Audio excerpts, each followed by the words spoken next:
le monde tourne. Direction la Birmanie, refusant de tirer sur leurs concitoyens. Les informations pullulent. Tout de suite, voici les informations. C'est le moment d'ouvrir la page internationale avec Erlichi Dorelas depuis Boston, Massachusetts.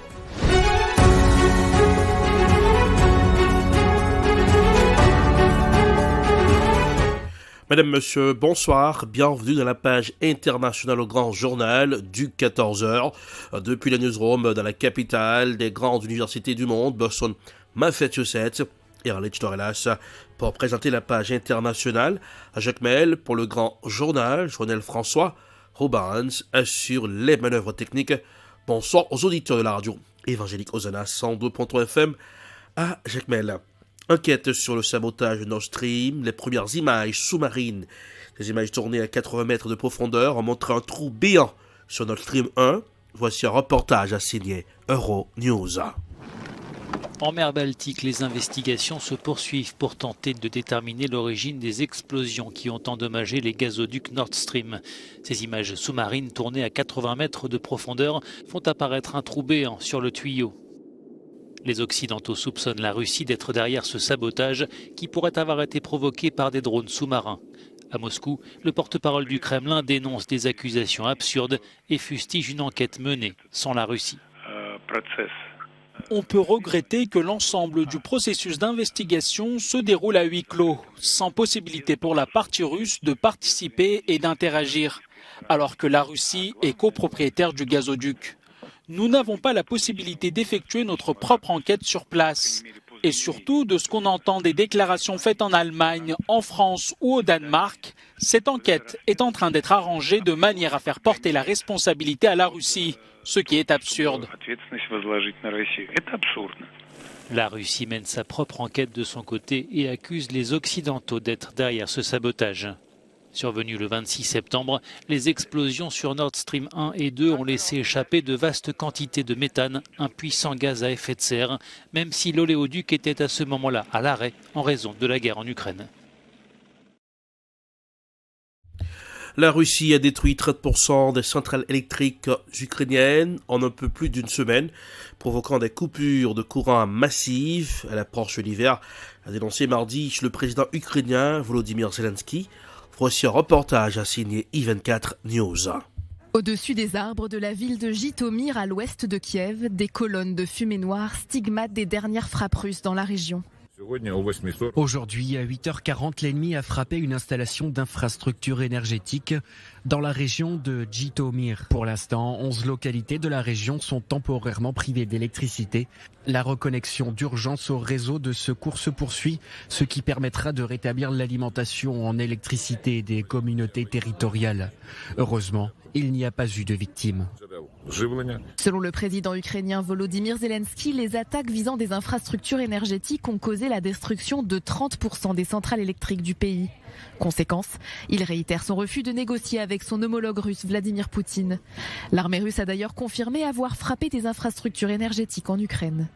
Des attaques qui interviennent au lendemain d'autres frappes russes sur la capitale Kiev, des drones kamikazes de fabrication iranienne selon l'état-major ukrainien. Une accusation formellement démentie par le Kremlin. Non, nous n'avons pas de telles informations. Seul du matériel russe est utilisé. Vous le savez, avec des noms russes, toutes les autres questions peuvent être adressées au ministère de la Défense.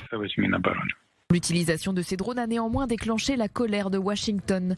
Les États-Unis estiment en effet qu'il s'agit d'une violation de la résolution 2231 du Conseil de sécurité des Nations Unies. Une conclusion qui pourrait déclencher des sanctions à l'égard de Moscou. En Sierra Leone, enterrement des 27 morts des émeutes d'août 2022. Voici un reportage à signer Africa News. Près de 2 mois après leur décès lors des émeutes contre l'inflation en Sierra Leone en août dernier, les 27 civils ont enfin été enterrés ce lundi.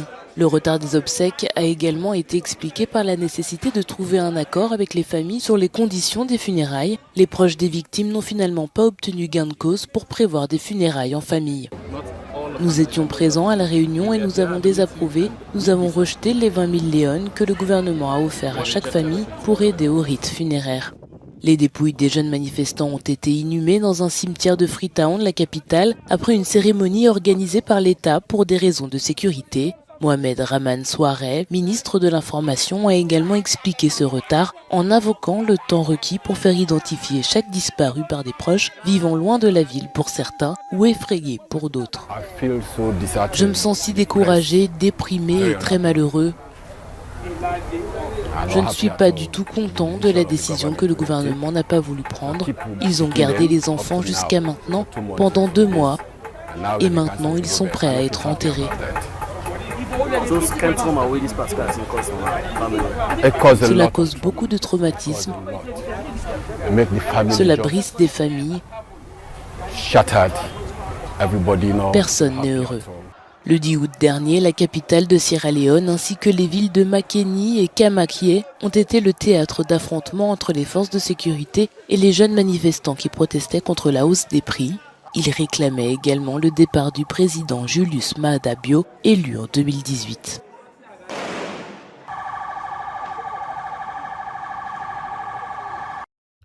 Direction la Tunisie. Alors que la Tunisie fait face à de graves difficultés économiques, le Fonds monétaire international est parvenu à un accord avec les autorités. Cela permettra le versement de 1,9 milliard de dollars. Voici un reportage signé RT. C'est un soulagement en demi-teinte, celui du gouvernement tunisien après des mois d'attente. Empêtré dans une crise économique et politique sans précédent, Tunis n'a eu d'autre choix que de se tourner vers le grand bailleur de fonds international pour éviter la banqueroute. Endetté et incapable de rembourser ses fournisseurs de gaz, de céréales et autres produits importés, c'est avec une certaine prudence que la Tunisie a accueilli samedi l'accord du FMI, un prêt d'1,9 milliard de dollars, remboursable sur 4 ans. Écoutez. Les autorités tunisiennes et l'équipe du FMI sont parvenues à un premier accord sur les politiques et les réformes économiques qui seront soutenues par un nouveau mécanisme élargi de crédit de 48 mois avec un accès demandé de 1,9 milliard de dollars. Comme c'est toujours le cas, l'accord final sur l'arrangement est soumis à l'approbation du conseil d'administration du FMI qui doit discuter de la demande de programme de la Tunisie en décembre. Attendu sur ces réformes, le gouvernement tunisien s'est engagé à en mettre en œuvre un programme axé notamment sur la lutte contre les marchés parallèles, la réforme et la transparence du secteur public, celle du système de subvention et le renforcement de la gouvernance. Mais il devra patienter encore 2 mois avant la validation de l'accord et ce n'est peut-être pas un hasard car ce délai coïncide avec la date des élections législatives tunisiennes prévues le 17 décembre prochain.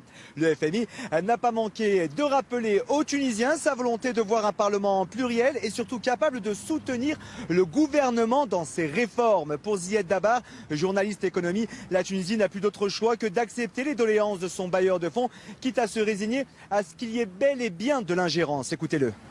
Le bon déroulement des élections, ça va permettre à la Tunisie d'avoir ses financements. Mais quoi qu'il en soit, la Tunisie n'est pas la politique telle qu'adoptée en Tunisie, elle n'est pas bien appréciée soit par les États-Unis, par une bonne partie de l'Europe, à l'exception de la France qui soutient la Tunisie, ça pour des raisons politiques. Au niveau économique, il y aura de la gérance. Donc il y a le Fonds monétaire international qui nous inspecte, qui inspecte les réformes de la Tunisie, c'est qu'il y ait une ingérence directe et explicite. Le FMI va peut-être nous dicter sa manière de procéder à ces réformes.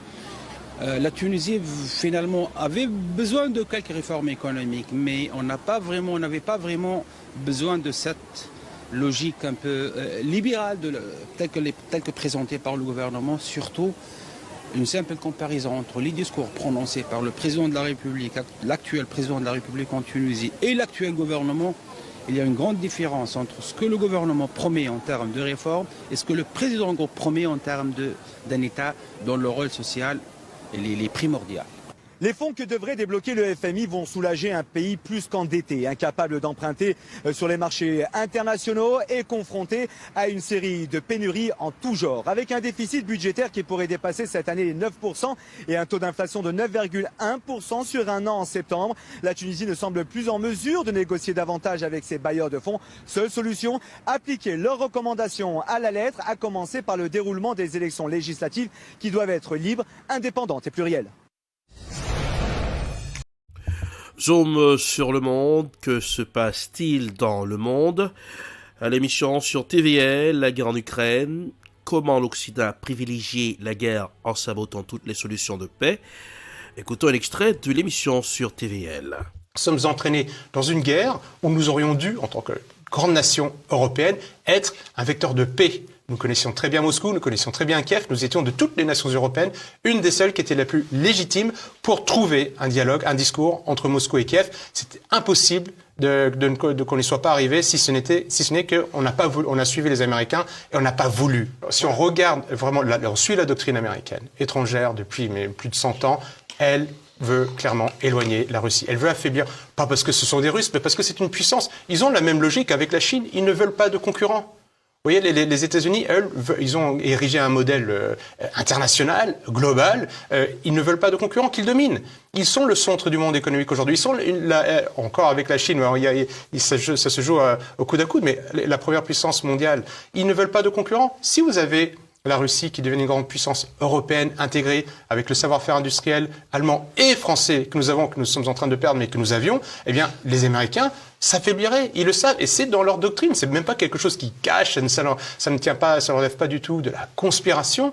Ils ne veulent pas de concurrents et ce serait la Mongolie qui serait la plus grande puissance en devenir, eh bien les Américains auraient la même attitude envers un État et on le voit à chaque fois qu'un État ne rentre pas dans la logique américaine, dans la philosophie atlantiste, elle a une guerre. La Yougoslavie ne voulait pas rentrer dans l'Union européenne, elle n'était pas non plus dans l'Union soviétique. Elle a une guerre parce que du coup les Américains n'arrivaient pas à faire entrer ni dans l'Union européenne ni dans l'OTAN, dans le camp atlantiste.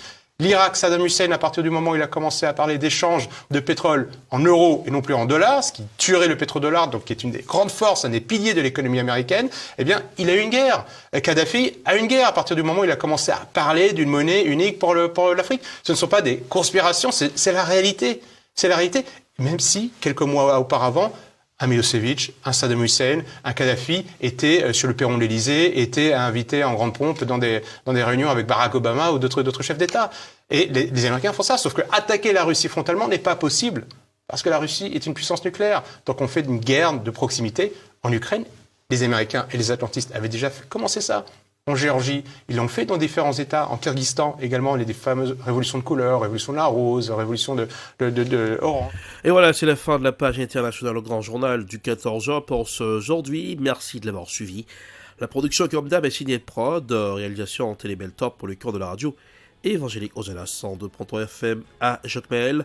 Pour présenter la page internationale, Erlich Dorelash depuis Boston, la capitale des grandes universités du monde. Du soleil pour nous à Boston, température 65 degrés Fahrenheit, 18 degrés Celsius. Jacmel, 87 degrés Fahrenheit, 31 degrés Celsius.